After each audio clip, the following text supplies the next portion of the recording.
L. Chandra Kumar versus Union of India, 1997. Arguments.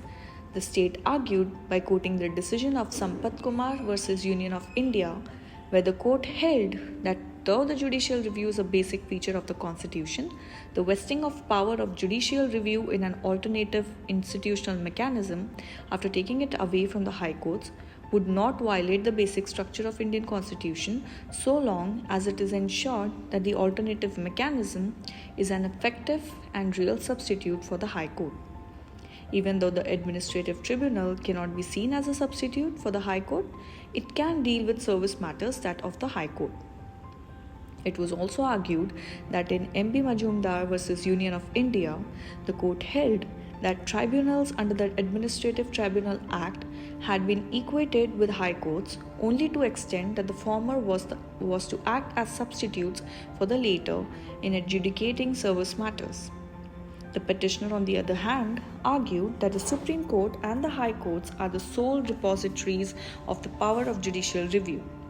Such power being inclusive of the power to pronounce upon the validity of statutes, actions taken, and orders passed by individuals and body falling within the ambit of the impression state under Article 12 of the Constitution, has only been entrusted to the constitutional courts, that is, the High Courts and this court. Constitutional courts alone are competent to exercise the power of judicial review to pronounce upon the constitutional validity of statutory provisions and rules. While the tribunals constituted under Articles 323A and 323B can be vested with the power of judicial review over administrative action, the power of judicial review of legislative action cannot be conferred upon them. This proposition has been arrested by the court in Keshwananda Bharti versus Union of India. The judgment. The Honorable Supreme Court held that Clause 2D of Article 323A and Clause 3D of Article 323B, to the extent they exclude the jurisdiction of the High Courts and the Supreme Court under Articles 226, 227 and 32 of the Constitution, are unconstitutional.